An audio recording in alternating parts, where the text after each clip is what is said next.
یا اسی طرح اس شخص کو نہیں دیکھا جس کا ایک بستی پر جو اپنی چھتوں پر گری پڑی تھی گزر ہوا، تو اس نے کہا کہ اللہ اس کے باشندوں کو مرنے کے بعد کیوں کر زندہ کرے گا؟ تو اللہ نے اس کی روح قبض کر لی اور 100 برس تک اس کو مردہ رکھا۔ پھر اس کو جلا اٹھایا اور پوچھا تم کتنا عرصہ مرے پڑے رہے ہو؟ اس نے جواب دیا کہ 1 دن یا اس سے بھی کم۔ اللہ نے فرمایا نہیں بلکہ 100 برس مرے رہے ہو، اور اپنے کھانے پینے کی چیزوں کو دیکھو کہ اتنی مدت میں مطلق سڑی بسی نہیں، اور اپنے گدھے کو بھی دیکھو جو مرا پڑا ہے۔ غرض ان باتوں سے یہ ہے کہ ہم تم کو لوگوں کے لیے اپنی قدرت کی نشانی بنائیں، اور ہاں گدھے کی ہڈیوں کو دیکھو کہ ہم ان کو کس طرح جوڑے دیتے اور ان پر کس طرح گوشت پوست چڑھائے دیتے ہیں۔ جب یہ واقعات اس کے مشاہدے میں آئے تو بول اٹھا کہ میں یقین کرتا ہوں کہ اللہ ہر چیز پر قادر ہے۔ اور جب ابراہیم نے اللہ سے عرض کیا کہ اے پروردگار مجھے دکھا کہ تو مردوں کو کیوں کر زندہ کرے گا، اللہ نے فرمایا کیا تم نے اس بات کا یقین نہیں کیا؟ انہوں نے کہا کیوں نہیں، لیکن میں دیکھنا اس لیے چاہتا ہوں کہ میرا دل اطمینان کامل حاصل کر لے۔ فرمایا کہ 4 پرندے لے لو، پھر ان کو اپنے سے ہلا لو اور ان کے ٹکڑے ٹکڑے کر دو، پھر ان کا ایک ایک ٹکڑا ہر ایک پہاڑ پر رکھ دو، پھر ان کو بلاؤ تو وہ تمہارے پاس دوڑتے چلے آئیں گے، اور جان رکھو کہ اللہ غالب ہے، صاحب حکمت ہے۔ تو حضرت عزیر بھی اللہ کے نبی تھے۔ معلوم ایسا ہوتا ہے کہ جب یہ بیت المقدس مسمار کیا گیا ہے اور ہیکل سلیمانی مسمار کیا، یہ کہیں باہر تھے، چنانچہ اس تباہی سے یہ خود تو بچ گئے، لیکن جب واپس آئے تو جو منظر انہوں نے دیکھا کہ پورا یروشلم ویران، تباہ برباد، ساری عمارتیں گری ہوئی اور کوئی ایک متنفس زندہ نہیں، تو ان پر ایک شدید مایوسی کی کیفیت طاری ہوئی۔ انہوں نے کہا انا یحیی ھذہ اللہ بعد موتھا، اس شہر کو، اس بستی کو اس طرح کی تباہی و بربادی کے بعد اللہ کیسے دوبارہ آباد کرے گا؟ اس پر اللہ نے انہیں 100 سال کے لیے ان پر موت وارد کر دی، پھر انہیں اٹھایا۔ فاباتہ اللہ 100 عام، تو اللہ تعالیٰ نے ان پر موت وارد کر دی 100 برس کے لیے، ثم بعث، پھر انہیں اٹھایا، زندہ کر دیا۔ قال کم لبثت، پوچھا اللہ نے کتنے عرصے رہے؟ قال لبثت یوما او بعض یوم، عرض کیا کہ بس 1 دن یا 1 دن کا کچھ حصہ۔ قال بل لبثت 100 عام، اللہ نے فرمایا نہیں عزیر، تم یہاں 100 برس رہے ہو۔ فانظر الی طعامک و شرابک لم یتسنہ، تو اب دیکھو ایک طرف تو تمہارا وہ کھانا اور مشروب جو بھی تھا، آدمی سفر کرتا ہے تو کوئی نہ کوئی توشہ تو اس کے ساتھ ہوتا ہے، تو جو بھی اس وقت ان کے ساتھ تھا کھانا اور کوئی پینے کے لیے مشروب، دیکھ لو اس کے اندر کہیں بساند پیدا نہیں ہوئی، اس کے اندر وہ کوئی بو پیدا نہیں ہوئی، وہ سڑا نہیں ہے، بسا نہیں ہے، لم یتسنہ۔ وانظر الی حمارک، اب ایک طرف تو وہ چیزیں بھی صحیح سالم موجود ہیں، خود بھی پورے صحیح سالم جیسے جوان تھے اس وقت، ویسے کہ ویسے جوان رانا کھڑے ہو گئے، لیکن ان کی سواری کا گھڑا جو گدھا تھا اس کی ہڈیاں علیحدہ علیحدہ پڑی ہوئی ہیں اور بوسیدہ ہوئی ہوئی ہیں، نہ کھال ہے نہ گوشت کا کوئی وجود ہے، ڈھانچہ ہے اور وہ بھی بکھری ہوئی ہڈیوں کا ڈھانچہ۔ فرمایا وانظر الی حمارک، اب ذرا دیکھو اپنے اس گدھے کو، وَلِنَجْعَلَكَ آیَةً لِلنَّاسِ، اور یہ اس لیے کہ ہم تمہیں ایک نشانی بنا دیں لوگوں کے لیے۔ اصل میں یہ بہت بڑی نشانی بن گئے نا، اس لیے کہ لوگوں کے سامنے جب یہ آئے تو دنیا حیران رہ گئی، یہ عزیر کہاں سے نکل آئے، یہ 100 برس کہاں رہے؟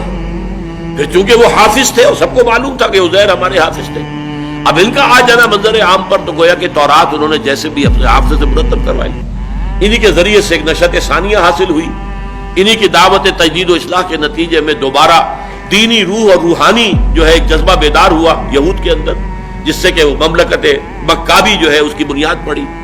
یہی وجہ ہے کہ یہود کا ایک طبقہ ان کو اللہ کا بیٹا کہتا رہا، یہ جو قرآن میں آتا ہے قالت الیہود عزیر ابن اللہ وقالت النصارى المسیح ابن اللہ، تو یہ عقیدہ ان کا سارے یہودیوں کا نہیں ہے، لیکن یہود کا ایک طبقہ ان کو بھی ان کی اسی عظمت کی وجہ سے کہ ان کی نشأت ثانیہ دوبارہ دنیا میں عزت اور ثروت اور اپنی جو دنیا میں اقتدار انہیں حاصل ہوا ہے، سلطنت اور سطوت، تو وہ ان کے ذریعے سے ہوا، اس لیے وہ خدا کا بیٹا۔ قالت الیہود عزیر ابن اللہ، یہ تو اللہ کے بیٹے ہیں، بہت مقدس ہے۔ تو اب دیکھو اے عزیر، وانظر الی حمارک، اپنے گدھے کو، وَلِنَجْعَلَكَ آیَةً لِلنَّاسِ، اور یہ تو اس لیے سب ہم نے کیا کہ تمہیں دنیا والوں کے لیے لوگوں کے لیے ایک نشانی بنا دیں.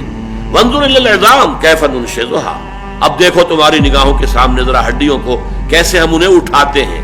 یعنی وہ ہڈیاں اٹھ کر جڑ کر اور ایک ڈھانچہ پہلے بن گیا، جیسے کہ کسی بھی جانور کا ڈھانچہ جو ہے کھڑا ہوا آپ کے سامنے. جو بایولوجی کے میوزیمز ہوتے ہیں، زیولوجی کے، وہاں کھڑے ہوتے ہیں ڈھانچے. ڈینوسور کا ڈھانچہ کھڑا ہے اور یہ شیر کا ڈھانچہ کھڑا ہے. وہ ڈھانچہ ہو گیا. کیف ننشزھا، کیسے ہم اسے اٹھاتے ہیں، ابھارتے ہیں. ثم نکسوھا لحما، اور پھر دیکھو کیسے اس کے اوپر ہم گوشت چڑھاتے ہیں. پٹھے وجود میں آ گئے.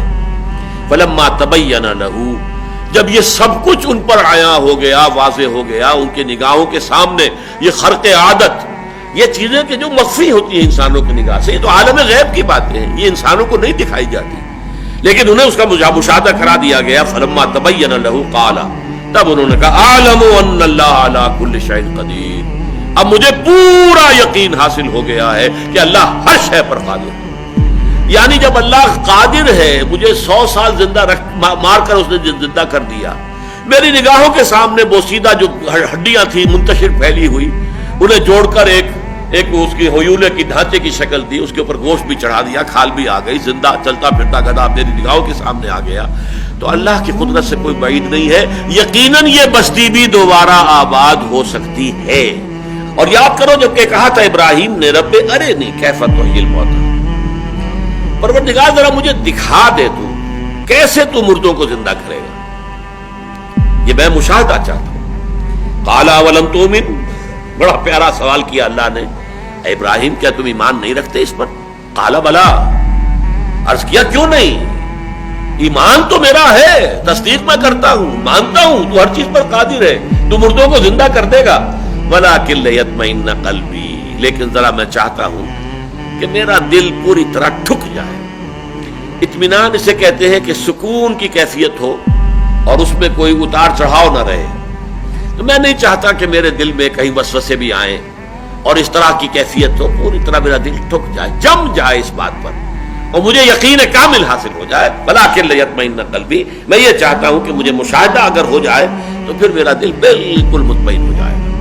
قال فخذ اربعۃ من الطیر، اللہ نے فرمایا اچھا 4 پرندے لے لو. بعض روایات میں آتا ہے کہ یہ مور اور مرغ اور ایک کوا اور ایک کبوتر. خذ اربعۃ من الطیر، ہو سکتا ہے یہ تالمود کی روایت ہو. ہمارے ہاں کیونکہ تفسیری روایات میں تالمودی روایات جو ہیں وہ کافی کثرت کے ساتھ آئی ہیں، چنانچہ اس میں غالباً یہ 4 پرندوں کے نام بھی آئے ہیں. قال فخذ اربعۃ من الطیر، پرندوں میں سے 4 کو لے لو. فصرهن الیک، انہیں اپنے ساتھ ہلا لو.